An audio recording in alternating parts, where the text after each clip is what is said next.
নমস্কার বন্ধুরা, আমি কুমকুম ইন্সপায়ার থেকে বলছি। আজকে আপনাদের সাথে বড়ি দিয়ে লাউয়ের তরকারি শেয়ার করলাম। একবার এইভাবে তৈরি করে খেয়ে দেখবেন, আপনাদের মুখে লেগে থাকবে। গরমের সময় এখন বাজারে প্রচুর লাউ, আর লাউ খাওয়াও খুবই ভালো। আপনারা রেসিপিটা ঠিক এইভাবে একবার তৈরি করে দেখুন।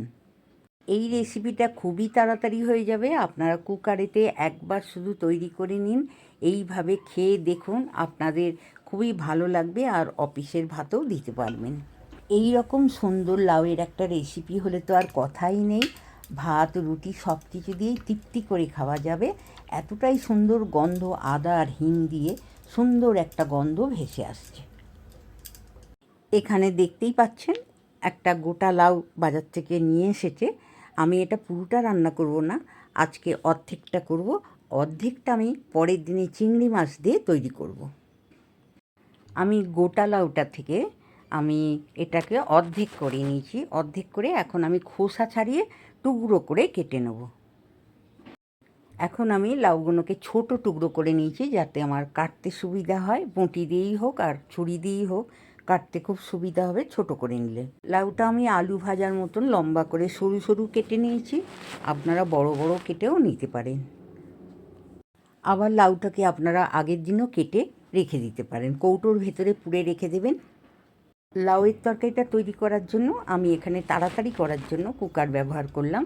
আর কুকারেতে আমি এই সাইজের চামচে বড় চায়ের চামচটা 4 চামচ সর্ষের তেল নিয়ে নিলাম। আমি এখানে 4টে বড় বিউলির ডালের বড়ি নিয়েছি। সেই বড়িটা আমি ভেঙে তেলের মধ্যে দিয়ে দিলাম। এটাকে নাড়াচাড়া করে ভেজে নেব। বড়িটা আমার লাল করে ভাজা হয়ে গেছে। আমি ভাজা বড়িটা একটা সাইড করে নিলাম।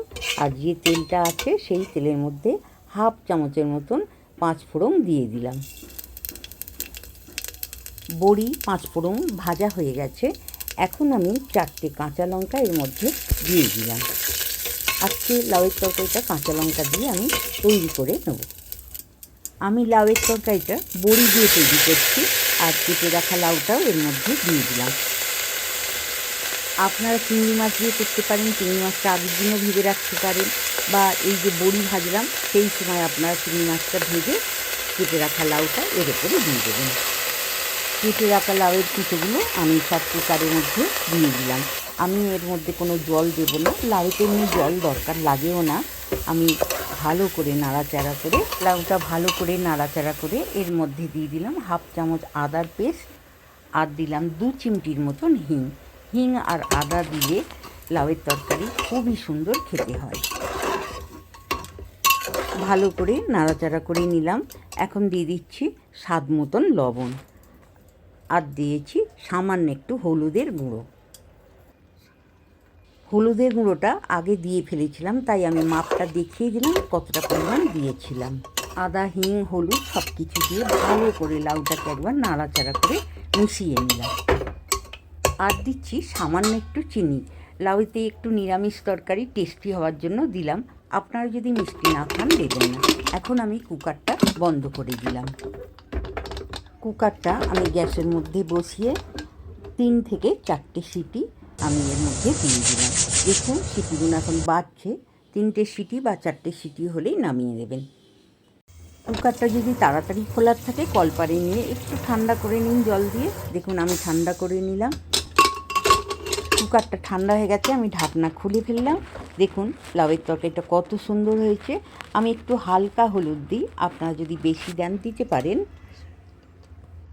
লাউয়ের তরকারিটা আমার তৈরি হয়ে গেছে। আমি এখন কুকার থেকে প্লেটের মধ্যে ঢেলে নিলাম। কুকার থেকে আমি তরকারিটা প্লেটে ঢেলে নিলাম। আর হিং আর আদার এতটাই সুন্দর গন্ধ ছেড়েছে, দেখেই বুঝতে পারছেন লাউয়ের তরকারিটা কেমন হয়েছে। মাত্র 20 মিনিটে এটা তৈরি করে নিতে পারবেন। আর যারা লাউ খেতে ভালোবাসে, স্কুল অফিস যাওয়ার আগেই আপনি তৈরি করে নিতেই পারবেন। লাউয়ের রেসিপিটা আপনাদের কেমন লাগলো?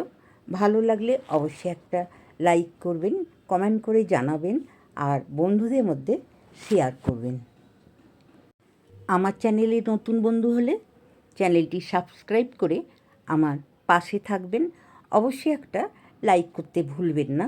নতুন নতুন ভিডিও আপলোড হলে আপনাদের কাছে পৌঁছে যাবে।